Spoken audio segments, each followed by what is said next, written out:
아침을 시작하는 슬기로운 방법. 오늘 내게 이로운 뉴스. 류영희의 출발 새아침. 노영희의 출발 새아침 3부 문을 엽니다. 잠시 후 경제 박뉴스에서는요. 일본이 반도체 디스플레이 3개 소재에 대해서 수출 규제를 시행한 지 2달 정도 흐른 다음에 불화수소 수출 처음으로 허가한 내용 살펴보겠습니다.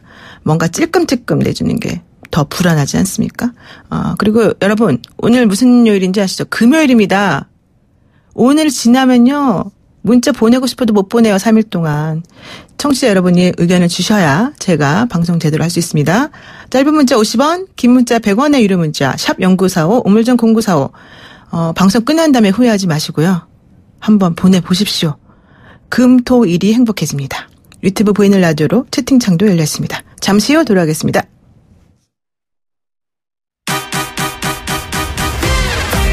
알면 대박, 모르면 쪽박. 경제 박뉴스. 복잡하고 어려운 경제 이야기를 쉽고 재미있게 풀어드리는 시간입니다. 알면 대박, 모르면 쪽박. 경제 박뉴스. 참 좋은 경제연구소 이인철 소장 만나봅니다. 소장님 안녕하세요. 안녕하세요. 네, 일본이 반도체 디스플레이 3개 소재에 대해서 수출 규제를 시행한 지 2달이 흘렀습니다. 그런데 어제 불화수소 수출을 처음으로 허가했다고요? 그렇습니다. 일본이 반도체 필수 소재인 불화수소의 한국 수출을 승인했습니다. 일본 정부가 지난 4일 수출 규제 강화했으니까 57일 만입니다. 이 불화수소, 이른바 에칭가스라는 거, 이 반도체 제조 공정에서 회로 새길 때 나오는 불순물 제거하는 데 사용되는 필수 소재입니다. 일본산은 고순도 99.999 5-9급 제품으로 세계 시장 점유율 70% 이상을 점유하고 있죠. 이번에 수출 허가를 내준 것도 삼성전자 행입니다. 앞서 일본 정부는 지난달 수출 규제 조치 이후에 지난 7일에는 이 포토레지스트 감광액 수출을 허가했고요. 19일에도 한 번 더 같은 감광제 삼성전자 수출 허가해 줬습니다. 이 지난달 일본의 이 고순도 불화수소의 한국 수출 물량은 6월보다 한 달 전에 비해서 83%나 급감한 상태인데요. 이 정도면 일본의 메시지는 분명해졌습니다. 크게 두 가지인데요. 우선 세계 품목 수출 규제 아니다. 안보, 군사 전용 가능성 차원에서 심사를 꼼꼼하게 들여다보는 거다라는 겁니다. 길게 보면 이 WTO 제소 시 유리한 판결을 끌게 한 전략이 깔려 있고요. 그러니까 한국이 주장하는 것처럼 90일이 지나도 일본 정부가 이 핑계 저 핑계 대면서 수출 안 해줄 것이라는 주장은 잘못된 것이다라는 거 보여주는 셈이고요. 또 하나는 이 빠르게 수입처를 찾고 있는 세계 1위 고객을 중장기적으로 뺏기지 않겠다는 의도도 깔려 있습니다. 이 얘기는 일본 수출 기업들의 내부 불만도 폭발에 가까운 수준으로 팽배해 있다. 그러니까 일본 내부 기업들의 내부 단속용인 것도 분명해 보입니다. 네, 삼성이니까 허가해줬을 가능성도 있다. 이렇게 지금 보시는 것 같습니다. 정부가 경기 침체에 대응하기 위해서 내년 예산을 매우 공격적으로 편성했네요. 513조 원대로 편성했다는 소식이 있습니다. 그렇습니다. 내년도 정부 예산안이 처음으로 500조 원을 넘어섰습니다. 올해 예산이 469조 9천억 원이었습니다. 43조 9천억 원, 9.3%가 증가해서 513조 5천억 원대로 편성이 된 겁니다. 글로벌 경기 부진하고 미중 무역 갈등이 심화되고 있기 때문에 여기다 이제 일본 수출까지 겹쳐서 정말로 절박한 상황을 고려한 건데요. 이 예산 증가율은 올해에 이어서 2년 연속 9%대인데 이건 2009년 글로벌 금융위기 이후 처음입니다. 분야별로 보니까 일본 수출 규제 대응하기 위한 R&D 예산 최근 10년 새 가장 큰 폭인 17.3%가 늘어나 24조 1천억 원을 배정을 했고요.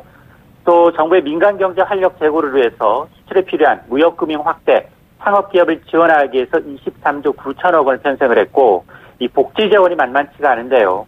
이 소득 분배 개선과 사회 안전망 확충, 일자리 확대 가장 큰 규모인 181조 6천억 원이 배정이 됐습니다. 이 가운데 일자리 예산이 25조 8천억 원으로 이 역시 올해보다 21%가 늘어났는데요. 그런데 특이한 것은 현 정부 들어서 계속 지출을 줄여왔던 SOC, 사회 간접 자본 예산도 12.9%나 증액했습니다. 일단 정부는 2020년도 예산안을 확정해서 다음 달 3일 국회에 제출하고요. 국회는 정부가 만든 예산안을 11일 초까지 심의 의결해야 되는데 국회 선진화법에 따라서 12월 초를 넘어서게 되면 정부안 그대로가 시행됩니다. 네, 경제 뉴스는 정말 어려운 것 같은데요. 또 잘 들어보면 되게 재밌는 걸 느끼게 됩니다. 그 확장적 재정 정책으로 재정 건전성에 문제가 있을 수 있다 이런 우려도 사실은 있습니다. 정부가 너무 많은 돈을 지금 쏟아붓고 있는 거 아니냐 이런 얘기인데요. 어떻습니까? 맞습니다. 내년 정부 지출이 급증하고 있는데 세수 전망, 수출 보증으로 이 법인세가 잘 안 고칠 것으로 보입니다. 내년 국세 세입 예산안을 들여다봤더니 올해가 세입이 294조 8천억 원인데 내년은 2조 8천억 원, 0.9% 줄어듭니다. 292조 원. 이 정부가 국회에 제출한 본예산 가운데 이처럼 세입이 줄어든 건 10년 만에 처음인데요. 세수는 줄었는데 정부 지출은 크게 늘리다 보니까 내년 국가 채무는 805조 원입니다. 800조 원을 넘어서는데요. 이러다 보니까 GDP 대비 국가 채무 비율은 올해 37.1%보다 2.7%포인트 증가한 39.8%, 40%에 육박합니다. 이러다 보니까 내년에 적자 국채 발행 규모도 60조 이상 늘어날 것으로 보이는데요. 정부는 GDP 대비 국가 채무 비율 아직은 40% 밑돌고 있다. 재정 건전성에 미치는 영향은 제한적이다라고 보고 있고요.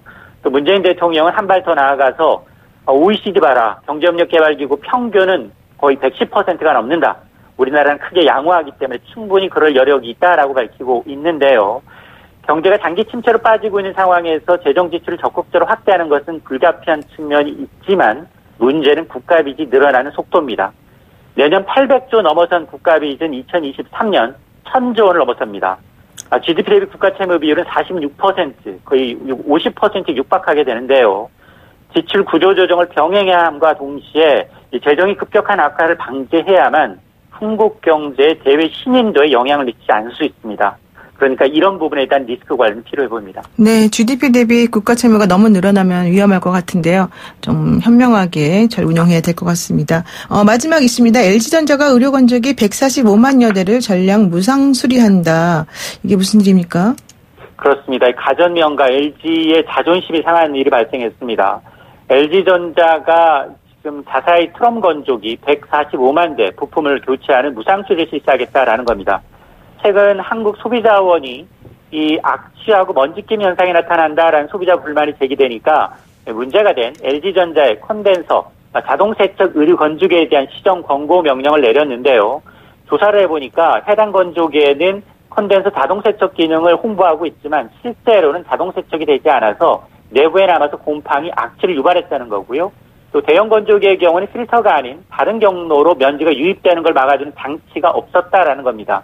그래서 LG는 사실 이 해당 건조기에 대해서 10년간 무상 보증을 수리하겠다라고 이제 공언하고 있기 때문에 이번 소비자원의 시정 권고에 따라서 지난 2016년 4월부터 최근에 판매된 의류 건조기 전량 145만 대에 대해서 무상 수리 조치를 하겠다는 겁니다. 네, 그렇습니다. 오늘 여기까지 듣겠습니다. 고맙습니다. 네, 지금까지 감사합니다. 참 좋은 경제연구소 이인철 소장과 함께 했습니다. 제가 좀 전에 오늘 금요일이니까 문자 많이 보내주세요 했더니 정말 읍소의 효력이 나네요. 엄청 많이 보내주셨어요. 특히 격려 문자 너무 감사한데 간지러워서 못 읽어드리겠습니다. 잠시 기다려주세요.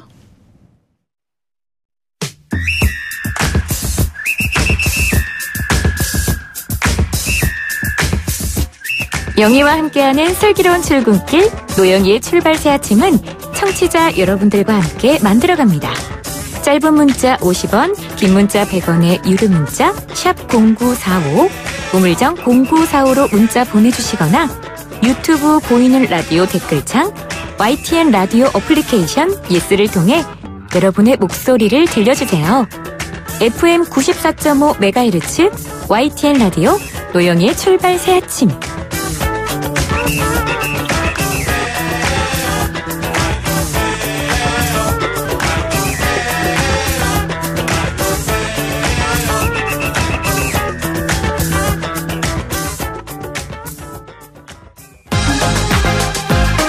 아침을 시작하는 슬기로운 방법.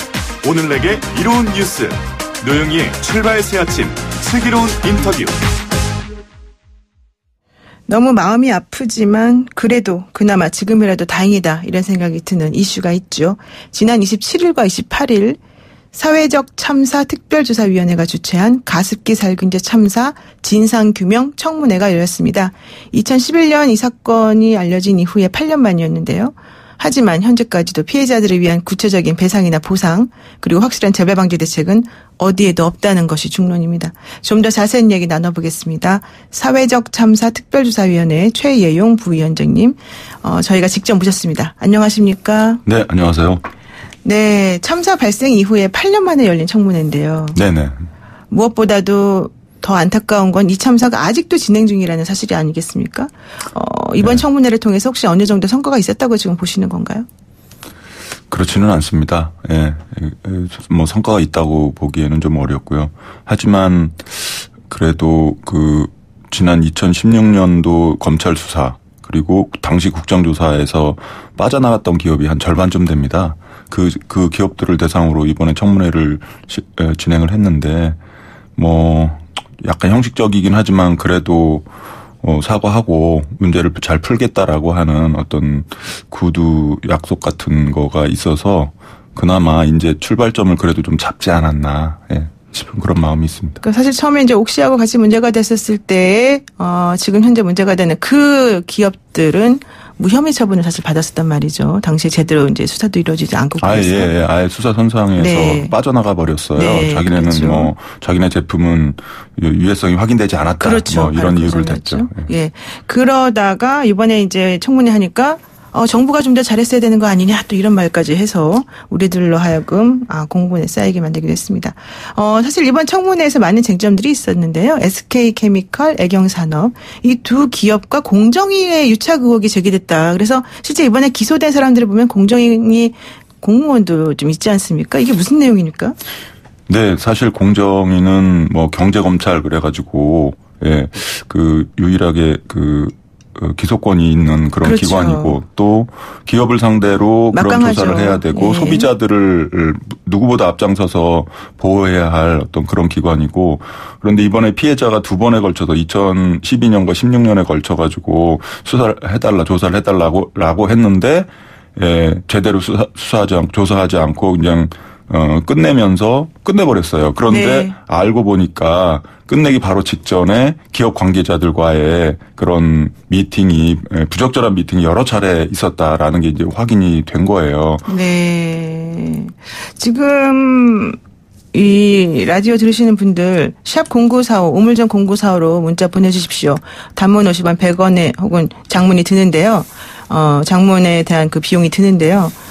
그래도 사실 되게 어려운 자리이기 때문에 이번 기회를 통해서 직접 묻고 싶은 거 있으시면은 물어보시면 좋겠습니다. 자, 근데 이 공정위 유착 의혹 관련해서 뭐 그런 자리를 마련했다는 것도 문제지만 법률 개정안을 막기 위한 언론 로비까지 있었다 이런 얘기도 나오더라고요. 네.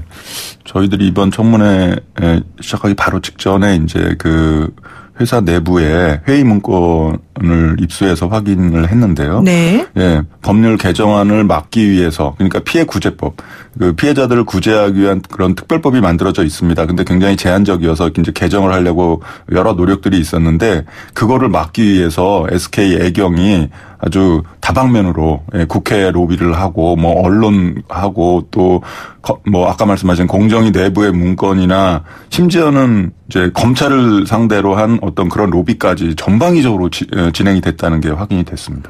네, 그리고 또 좀 충격적이었던 거는 이번에 이 인사청문회 자리에서 나온 여러 가지 뭐 증거들이 오히려 그동안에 조사했던 것보다 훨씬 더 실속 있는 게 많았다. 이런 얘기 나옵니다. 무슨 얘기냐면 그동안에 조사하는데 너무 많이 힘이 들 수밖에 없었던 구조였다. 이제 이런 걸 말하는 것 같은데요. 이번에 그런 것을 좀 반영하는 것 같은 황당무계한 발언을 한 사람도 있었습니다. 박동석 옥시 RB 대표이사였는데요. 정부가 보다 안전한 기준을 만들고 관리 감독을 철저히 했더라면 이번 참사가 일어나지 않았을 거라고 생각한다. 이런 얘기를 하더라고요. 네. 그 얘기는 니네가 잘못 아니냐 이렇게 또 얘기하는 것처럼 들리기도 합니다. 그래서 너무 화가 났는데 또 생각해보니까 그 말이 또 맞을 수도 있나 이런 생각이 들면서 한편으로는 상당히 좀 마음이 무거웠습니다. 어떻습니까? 네, 그 말이 꼭 틀린 말이라고 할 수는 없습니다. 하지만 그 말은 기업이 할 말은 아닙니다. 그렇죠. 1차적으로 자기네들의 책임이 훨씬 더 큰데 무엇보다 누구보다 우리 잘못이다. 그렇지만 뭐 이제 정부 부분에 대해서 아쉽다라는 표현을 한 건데 그런 얘기할 자리가 아니에요. 게다가 이번에 저희가 옥시 레킷뱅키죠. 그 영국 본사의 CEO 그렇죠. 그리고 그 전에 있었던 그 대표들을 전부 다 증인으로 불렀는데 모두 안 나왔어요. 예. 모두 다 나와서 여러 가지 얘기를 하면서 그러면서 할 수 했다면 또 모르겠는데 자기네들은 다 나오지도 않고 정부의 책임을 돌리는 듯한 그런 발언을 한 부분은 비난받아 마땅합니다. 네. 6635 쓰시는 분께서요. 가습기 살균제 문제를 다룬 드라마가 요즘에 있는데 그 드라마를 보면서 저렇게 고통스러운 살인적인 살균제를 안전 확인도 없이 판매 허가해 준 게 정부인데 제 역할을 못한 정부가 모든 책임을 제조사에게 전가하고 있다라고 또 생각이 들기도 했습니다. 이런 얘기도 보내주셨거든요. 그러면서 보건복지부 식약청 공무원들 공정이 모두 도대체 뭐 했습니까? 직무유기 아닙니까? 이런 얘기 하셨는데 사실 그런 생각이 조금 많이 들기는 들 것 같습니다. 자, 저희가 이제 이 시점에서요. 잠깐 가습기 살균제 피해자 당사자분이 이번 청문회 어떻게 보셨는지 잠깐 이야기를 들어보는 시간을 갖도록 하겠습니다. 가습기 살균제 피해자 모임 김경영 공동대표 전화 연결돼 있습니다. 대표님 안녕하십니까?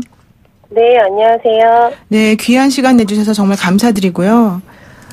지난 27일과 28일 8년 만에 청문회가 열렸는데 어떻게 지켜보셨습니까? 네, 전반적으로는 정말 너무 많이 아쉬웠어요. 뭐 계속적으로 변명으로 일관하고 몰랐다, 관여하지 않았다, 남 탓이다, 합법적이었다, 뭐 이런 이야기로 일관하고 있는 사람들을 보면서 피해자로서 정말 참담함을 너무 비참함을 느낀 그런 청문회였던 것 같습니다. 네. 이날 SK케미칼하고 애경산업이 8년 만에 처음 사과를 했다고도 알려졌는데요. 그럼 그 전까지는 피해자분들에게 어떤 사과도 없었다는 겁니까? 애경과 SK는 단 한 번도 피해자들에게 사과를 한 적도 없고요. 네. 그들을 구제하려고 하는 노력도 한 적이 없고 자신들의 잘못을 인정한 적도 없습니다. 이번에 그 청문회장에서 이제 허리 숙여 인사를 하면서 네. 사과를 하셨다고는 하지만 그거는 사과가 아니에요, 사실은.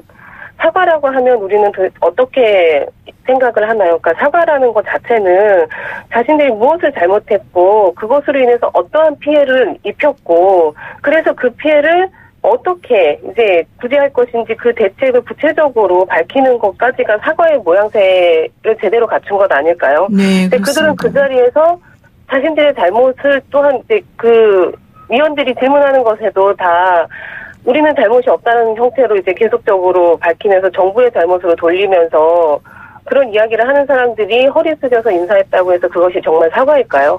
네, 진정성이 없는 사과로 느껴지신 것 같은데 대표님께서도 가습기 살균제로 인해서 피해를 입으셨다고 들었는데 어느 정도 피해를 입으신 건가요? 저는 지금 이제 중증 천식을 앓고 있고요. 천식 이외에 여러 가지 저희들이 이제 호소하는 질환들을 다 가지고 있어요. 이제 치료되지 않는 중증 천식을 일단 가장 심각하게 앓고 있는데 저만이 아니라 이제 저는 이제 아이를 임신하고 있던 중에도 노출이 된 거여서 아이가 이제 태중에서 노출이 돼서 태어난 아이도 지금 천식을 앓고 있고 천식 이외에는 아토피라던가 비염, 부비등 이런 것들은 말할 수 없어요. 근데 이제 단지 그것만이 아니라 이 아이는 또 폐선상 4단계를 받았는데 그 아이의 4단계임에도 불구하고 저희 아이는 지금 현재 폐 기능이 60%밖에 남지 않은 아이거든요. 근데 이런 아이를 이제 단지 천식 하나만을 인정을 하고 있는 이런 정부에 대해서도 저희들은 정말로 제대로 구제하려고 하는 마음이 있는 정부인지 네. 그런 기업인지 이제 의심할 수밖에 없는 상황인 거죠. 4단계는 사실 피해 중에서 가장 최저의 단계일 텐데 그런 경우도 60%밖에 안 남는 그런 심한 피해를 입고 계시다. 이거 좀 시스템을 고치든지 뭘 해야 될 것 같습니다. 근데 세상에 아기 임신하셨을 때 우리 아기 잘 커라. 엄마가 정말 잘 해줄게 라는 마음에서 사실은 가습기를 틀어놓았을 텐데 오히려 그게 독이 됐다는 마음 때문에 많이 힘드셨을 것 같습니다. 이번 청문회에서는 그런데 더 속상한 게 어느 기업도 피해자들에 대해서 구체적인 보상안이나 재발 방지 대책을 어떻게 하겠다 이런 정확한 답변을 못한 걸로 알고 있는데 대표님께서 지금 관련해서 기업을 상대로 직접 손해배상 청구 소송을 하신 거죠? 어떤 내용으로 하셨습니까? 예, 저는 이번에 이제 천식으로 저랑 저희 아이가 이제 일단 이제 정부 구제가 되면서 네. 옥시를 상대로 저희는 옥시 단독 사용자거든요. 그래서 네. 옥시를 상대로 이제 손해배상 청구를 이제 네. 3월 6일 날 신청을 했어요. 이제 법원에 제출을 했는데 현재까지 정말 옥시는 무섭도록 무대응으로 일관해 왔거든요. 네. 근데 이번에 청문회장에서 이제 뭐 자신들은 최대한 노력을 하고 있다, 유일하게 배상을 하고 있는 업체다, 뭐 이런 이야기를 하고 있는데 정말 제 귀가 의심이 될 정도였었어요. 저 사람이 하는 말이 정말 어디에다가 했던 이야기일까, 뭐 이런 정도의 생각이 들 정도였고요. 뭐 옥시는 현재까지도 저희들이 이제 그 손배소를 제기하면서 옥시에 이제 의견을 이제 물었을 때도 천식은 자기네들이 인정할 생각이 전혀 없다. 천식을 가지고 피해자들과 이야기하고 할 생각이 전혀 없다라는 그 한 줄의 대답만을 해온 상태였거든요. 네. 그러고서는 이제 이 청문회가 있기 직전에 조정길에 나와서 하는 이야기가 정부가 천식과 관련한 자료를 달라고 했는데 2년 동안 거의 주지 않고 있다. 그래서 우리는 이것을 검토하고 다시 이야기를 해보겠다라는 식으로 이제 약간의 이제 희망적인 이야기를 하고 갔는데 그 이야기가 청문회에서 밝혀진 것처럼 그 옥시는 이제 진작에 천식에 관한 그 자료를 요구했지만 환경부에서 주지 않았다. 라는 이제 그런 것으로 이제 옥시가 빠져나갈 수 있는 길을 열어준 거죠, 한마디로. 네. 네, 그래서 지금 현재로는 뭐 옥시로부터는 어떠한 뭐 배상을 하겠다 이런 대답도 들은 것은 전혀 없어요. SK케미칼이나 애경이야 이제 요즘 나왔지만은 옥시는 오래돼서 사실은 거의 어느 정도 된 줄 알았더니 그것도 아니었군요. 네, 일단 말씀 여기까지 듣겠습니다. 오늘 말씀 고맙습니다. 네, 감사합니다. 네, 지금까지 가습기 살균제 피해자 모임 김경현 공동대표와 함께했습니다. 마음이 너무 안 좋은데요. 지금 8691 쓰신 분께서 가습기 살균제 제조 유통회사 즉시 관련자들 진정한 반성하셔야 됩니다라고 얘기하셨고요. 7507 쓰시는 분들 7507 쓰시는 분께서는 잘못을 시인하고 사죄한다면 보상이 즉각적이고 빨리빨리 해결을 하는 것이죠. 피해자를 두 번 고통 주는 것은 왜 그러는지 정부부터 왜 늦장인지 이해가 되지 않습니다. 이런 얘기 하셨습니다. 상당히 마음이 안 좋습니다. 어쨌든 다시 얘기를 돌아보겠습니다. 그 가습기 살균제 피해자 모임의 그 대표님하고 얘기를 나눠봤는데요. 예. 부위원장님께서 지금 아시기로는 가습기 살균제로 인한 피해자가 상당한 걸로 알고 있는데 이 중에서 돌아가신 분도 있고 네. 또 피해를 입었지만 인정받지 못하는 분도 계시지 않습니까? 어떻습니까, 현황이? 예. 그렇습니다. 지금까지 그 피해 신청된 분이 한 6,500명 정도 되고요. 네. 그 중에 사망자가 무려 22% 1,400명이 넘습니다. 1,400분요. 예. 네. 그 조금 전에 이제 그 피해자분이 그 말씀하신 천식 같은 경우에 정작 정부가 이제 인정을 했는데 기업이 그 배상을 저렇게 미루고 있는 이유는 네. 이게 천식의 발병 원인이 많다 이거예요. 이게 자기네 제품 말고도 대기오염부터 우리 주변에 많은데 네. 우리가 그거를 전부 다 책임을 져야 하느냐 하는 어떤 그런 일종의 항변 같은 건데 이건 말도 안 되는 겁니다. 그러면은 자기네 제품 써서 천식에 걸리지 않는다고 그런 반증을 하지도 못해요. 네네. 예, 만약에 그런 의학적으로 수용될 수 있는 반증을 한다면 그럴 수 있겠다 하지만 그런 것도 하지 않으면서 그냥 이유가 많다 이런 식으로 어떻게 보면 발뺌하는 것이죠. 예. 그러니까 직접적으로 인과관계가 오로지 우리 제품 때문이다. 이거를 니네가 인정하지 않으면 우리는 아무런 보상도 못하겠다. 이런 식으로 좀 나온다는 거죠. 그런 거죠. 그러니까 소위 그 의학적 비특이성을 주장하는 건데 네. 말도 안 되는 겁니다. 네. 그래서 사실은 이제 그 이번 환경부에서 피해자 범위를 확대하는 법 개정을 추진하겠다라고 했고 그래서 실질적으로 피해자분들에게 제대로 된 보상이 이루어질 수 있도록 하겠다라고 얘기는 하고 있지만 이게 사실은 너무 요원하기도 하고 또 구체적인 내용으로 피해자분들에게 도움이 되는지도 모르겠습니다. 예, 그렇긴 합니다. 그렇지만 지난 이제 개정을 한 번 했었는데 그게 한 벌써 2년 가까이 되고요. 네. 예, 그 사이에 이제 피해자들의 지적 그리고 저희도 이대로는 안 된다라는 지적들을 여러 차례 했고 그래서 이제 국회에서도 그런 필요성이 공감대가 있고 이번에 청문회에서 조명래 환경장관이 나와서 그 공감대에 대해서 이제 그 표현을 했어요. 그래서 어느 정도는 그 법 개정이 이루어질 거는 같습니다. 다만 말씀대로 그 법 개정에 거의 대부분의 피해자들이 구제되고 배상받을 수 있는 그런 아무튼 전향적인 그런 방향이 될 것인가 부분은 좀 변수가 남아 있습니다. 그렇군요. 지금 7681 쓰신 분께서요. 피해자 구제를 위해서 애쓰시는 위원님 최혜영 의원님 노력과 헌신의 사회봉사의 진정성에 감사드립니다. 이런 말씀도 하셨습니다. 그리고 5777 쓰시는 분께서는 이번에 관련된 기업들이 사회적 책임을 다하겠다고 여러 차례 말했는데 이게 다 말뿐이었다는 겁니까? 너무 화가 납니다. 이렇게 말씀하시네요. 자, 지금 질문 일단 한 개, 두 개만 더 해보겠습니다. 지금 이번 청문회를 통해서 밝혀진 사실 중에 하나가 추가 피해자가 또 있다. 특히 본인이 피해자였다는 것도 모르는 사람도 있었다. 군대에서 사용하는 경우에. 이런 얘기 나오던데 이건 어떻게 된 겁니까? 예, 그렇습니다. 그러니까 이 제품 가습기 살균제 제품은 1994년부터 2011년까지 18년 동안이나 사용이 됐는데요. 본격적으로 많이 사용된 게 이제 2000년대 들어서부터입니다. 네. 그런데 그 2000년부터 2011년까지 한 10여 년 동안 군대에서도 사용된 게 확인이 됐는데 그거를 정작 국방부는 그런 문제에 대해서 사실상 거의 손 놓고 있었던 거예요. 네. 네. 그래서 저희가 청문회 시작하기 전에 8월 초에 이 문제를 알렸고 이제 군대에서 한 2주 동안에 이제 국방부에서 그 조사를 좀 했더니 막 기하급수적으로 계속 늘어나는 거죠. 네. 그나마 그래서 지금 한 군대 중에 이제 60개 부대나 군 기관에서 한 2,000개 넘게 사용한 게 확인이 됐어요. 근데 뭐 그것만 있겠습니까?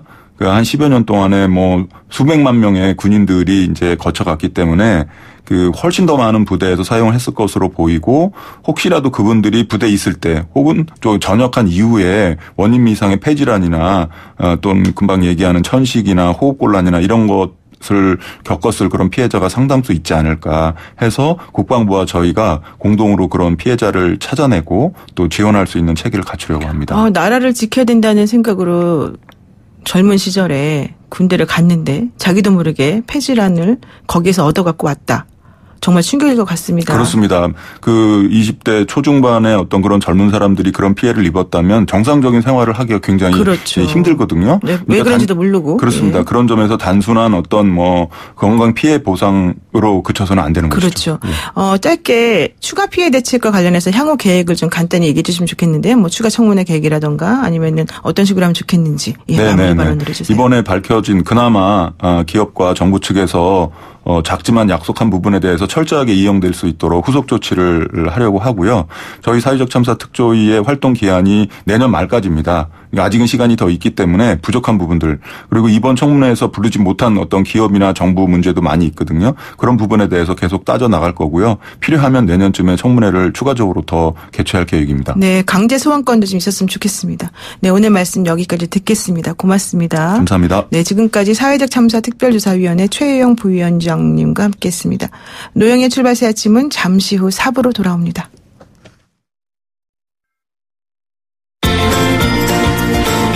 아침을 시작하는 슬기로운 방법. 오늘 4개 이론 뉴스 노영희의 출발 새 아침.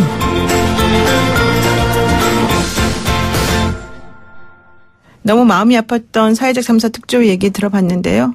일단 마음을 추스리고 이제 다른 이야기 좀 나눠보겠습니다. 오늘 금요일입니다. 저희 연예 전문 기자 김대호 기자 모시고요. 연예계 한 뉴스 다뤄보는 시간이죠. 버닝썬 사태가 아직 잊혀지지도 않았는데 YG 엔터테인먼트가 또다시 뉴스를 장식하고 있습니다. 원정 도박 등의 혐의를 받는 가수 승린 씨와 양현석 전 YG 엔터테인먼트 대표가 각각 소환 조사를 받았고요. 좀 전에 이 양현석 씨 귀가하는 모습이 화면에 잡히기도 했습니다. 자세한 얘기 나누겠습니다. 김대호 연예 전문 기자 나와 계십니다. 안녕하세요. 네, 안녕하세요.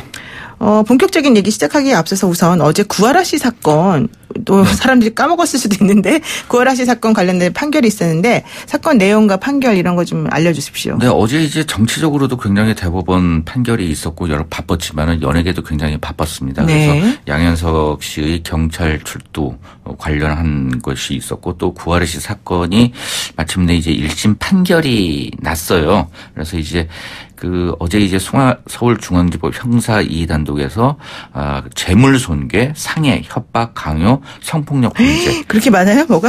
5가지에 대해서 혐의에 대해서 이제 판결이 내려졌는데 네. 징역 1년 6개월에 집행유예 3년. 그런데 여기서 이제 문제는 성폭력 범죄에 관한 부분이 무죄가 났다는 부분입니다. 왜 그런가요, 그게? 네, 그래서 일반인 분들이 이제 이번 판결이 너무 가벼운 것이 아니냐 이렇게 네. 이야기를 많이들 하고 있고 언론에서도 이제 이 부분에 대해서 조금 잘못 쓰고 있는 부분이 있는데 이 동영상과 관련된 부분은 실제적으로 검찰이 기소조차 하지 못한 내용이에요. 그래서 이번에 이제 언급된 성폭력 범죄 카메라 이용 촬영은 이 두 사람이 지난 8월에 사이가 좋을 때 펜션에 놀러 가서 촬영했던 동영상이 아닌 사진입니다. 아, 그렇군요. 그리고 이제 이 사진과 같은 경우에는 얼굴을 확인할 수 없고 신체 중요 부위가 전혀 노출되지 않는 형태였는데 과연 이 사진을 이 구하라 씨가 인지하는 것 속에서 촬영했는지 안 했는지가 이제 관건이었던 부분이었던 것이고 하지만 이제 이번 이제 재판부에서 의미 있는 판결 내용이 있어요. 바로 이제 협박과 관련된 부분인데 비록 이제 이 피의자, 최룡범이라는 피의자가 촬영하지 않은 동영상이더라 하더라도 어떤 협박의 수단이 되어졌을 땐 이것이 협박의 증거로서 작용이 된다.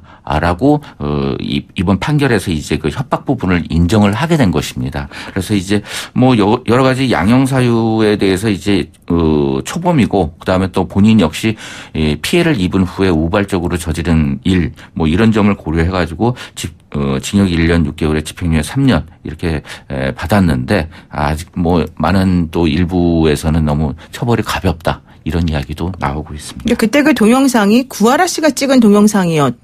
내지는 허락을 했다 뭐 이런 거가 좀 쟁점 아니었습니까? 그러니까 이제 이번 재판부에서도 굉장히 곤혹스럽게 그 부분에 대해서 표현을 했는데 이 피의자가 촬영하지 않은 것에 대해서는 명백하다라는 이야기가 있습니다. 그러니까요. 예.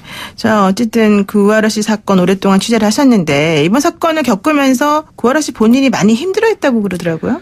네, 실질적으로 이제 구하라 씨는 이번 사건뿐만 아니라 여러 가지 일들로 인해 가지고 굉장히 정신적으로 어려움을 많이 겪었어요. 그래서 이제 실제적으로 음독을 시도하기도 했었고 네. 이번 사건 전에 그리고 또 이제 여러 가지 또 일들이 있었는데 이번 일을 겪으면서도 이 SNS를 통해서 굉장히 힘든 점들을 이야기를 하기도 했습니다. 그리고 또 지금 현재는 이제 일본에서 활동 중인데 국내 팬들과 이제 소통을 SNS로 하고 있는데 힘든 점들을 많이 나타내고 있는 중입니다. 구하라 씨 측 반응은 어떻습니까?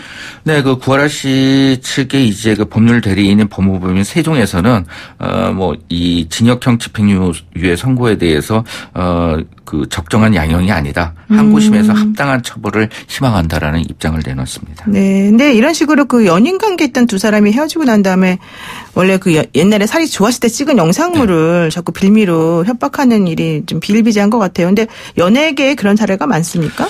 네, 연예계도 존재하고요. 이 문제 같은 경우에 저는 사랑과 영혼이라는 비유를 많이 드는데요. 사랑과 영혼이요? 예, 데미모가 출연했던 영화 있잖아요. 네. 이 두 사람이 너무나 좋은 사이였기 때문에 같은 도자기를 빚어요.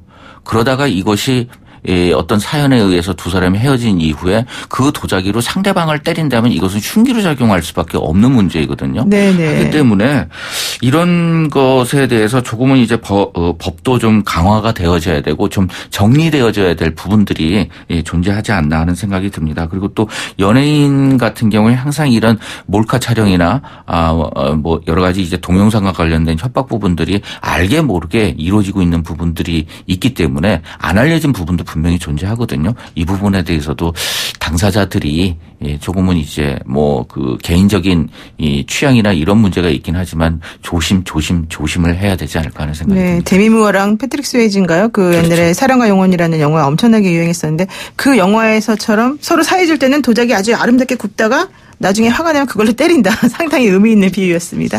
자, 그럼 본격적인 얘기 들어가겠습니다.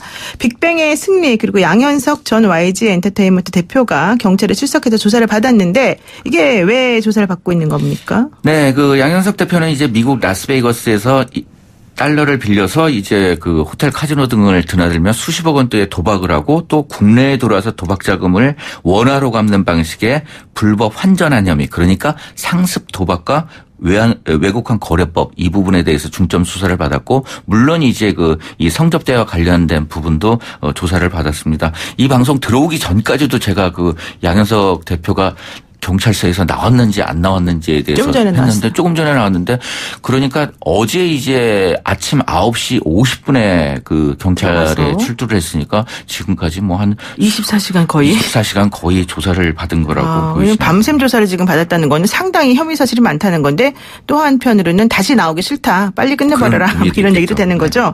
그런데 승리 씨가 어느 정도 자신의 혐의 사실 중에 일부는 또 시인한 부분이 있다고 하더라고요. 네, 아무래도 이제 카지노 관계자가 구체적으로 경찰에 이 진술을 한 것으로 보이죠. 그래서 횟수나 금액, 그다음에 또 이제 시기 이런 부분에 대해서 구체적으로 인정을 했기 때문에 승리 같은 경우에는 이 도박한 혐의에 대해서는 일부 인정을 했지만 외국환 거래법, 그러니까 환치기 이 부분에 대해서는 부인한 것으로 알려졌는데, 이분과 같은 경우 어떻게 또 경찰이 결론을 내릴지 궁금해집니다. 네, 돈이 많으면 도박을 좀 하고 싶은가 보네요. 어쨌든 그 성접대 의혹하고 관련된 수사가 이제 지지부진한데 경찰이 일부러 이 성접대 의혹 수사 대신에 상습 도박 이런 걸로 두 사람을 잡으려고 하는 거 아니냐, 좀 쉽게 가는 거 아니냐 이런 얘기도 있거든요. 네, 이번 사건이 벌어지면서 연예계에서의 시각, 그러니까 법조계의 시각이 아니라 연예계에서 시각은 그 도박 부분으로 번질 것이다라는 게 조금 예견됐던 상황이었습니다. 그리고 또 이제 조금은 이제 터질 게 터졌다. 라는 그 생각들이 많고요. 실제적으로 지금 연예계에서 이 부분뿐만 아니라 미국 라스베이거스나 아니면 마카오 정치 등을 출입하는 연예인들이 있습니다. 그리고 제가 확보한 제보자에 따르면 이 장소에서 연예인 K씨 등이 자주 이제 목격이 되어졌다는 부분도 있기 때문에 이 부분도 이제 경찰에서 조사가 이루어질 것으로, 제3자이긴 합니다만 사건이 번질 것으로 보이죠. 그러니까 이게 근데 가능했던 이유가 그 YG가 미국의 법인이 있어서 YG 미국 법인의 돈을 이용해서 이런 도박을 했었다, 이런 거 아니겠어요? 네, 이 부분에 대해서 이제 도박뿐만 아니라 세금 탈루와도 연결이 되는 부분이거든요. 네. 이 부분에 대해서는 국세청에서도 일부 자료를 확보하고 있는 것으로 전해지고 있습니다. 그래서 국내 이제 이 엔터테인먼트 기업이 현지, 그러니까 주로 이제 미국 법인이나 일본 법인, 중국 법인을 소지하고 가지고 있는데, 이곳에서 이제 세금 탈루, 그러니까 콘서트를 하고 정상적으로 이제 국내 수입으로 안 잡고 현지에 이제 돈을 남겨두거나, 아니면 또 이제 이처럼 도박 자금, 비정상적인 자금을 개인에게 주거나 아니면 또 도박 자금으로도 활용하는 부분들이 있기 때문에 이 부분에 대해서는 국세청이 좀 엄격하게 살펴봐야 되지 않을까 하는 생각이 듭니다. 네, 맞습니다. 근데 YG는 좀 제가 보기엔 좀 모순적인 게, 원래 YG 소속 멤버들은 활동을 하면서 이성 친구를 못 사귀게 한다. 최소 3년 정도는. 네. 뭐 이런 얘기도 있었고요. 근데 오히려 본인은 성접대, 마약, 도박 이런 식으로 지금 의혹들이 나오고 있어서 이게 너무 모순적이지 않냐, 이런 얘기 나와요. 네, 아직까지는 경찰 결론이 안 났기 때문에 의혹이긴 합니다만, 네, 좀 오만과 일탈이 도덕적 불감증으로 오지 않았나 하는 오만과 생각. 일탈이요? 그렇죠. 그러니까는 최고의 엔터테인먼트사거든요. 그래서 네, 많은 이제 연기 지망생들이나 아니면 또 아티스트 지망생들이 첫 번째로 꼽는 곳이 YG 엔터테인먼트인데, 이런 자신감들이 오만으로 발전을 했고 결국 이제 또 일탈로 이어지면서 도덕적 불감증이 이 경영에 참가하는 사람, 그러니까 양현석 대표뿐만 아니라 승리와 같은 아티스트에게도 좀 오염이 되지 않았나 하는 생각이 듭니다. 그럼 이렇게 스타들이 마약이나 도박 같은 중독에 빠지는 이유가 뭔가요?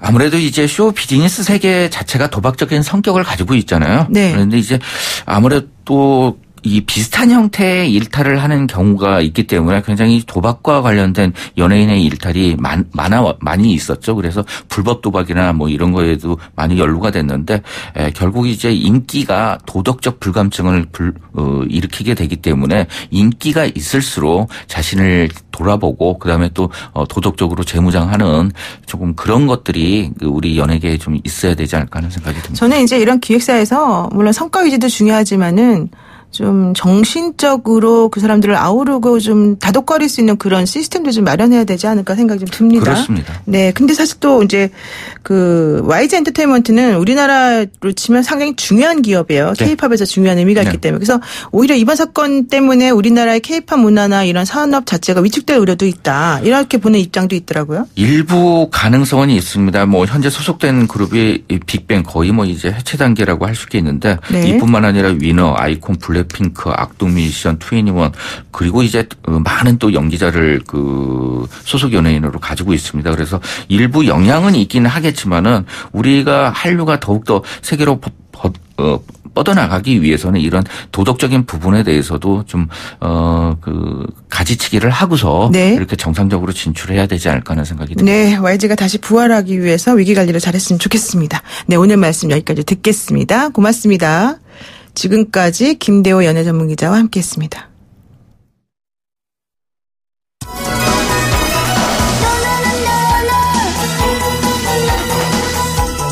허리 숙여서 인사했다고 해서 그게 사과인가요?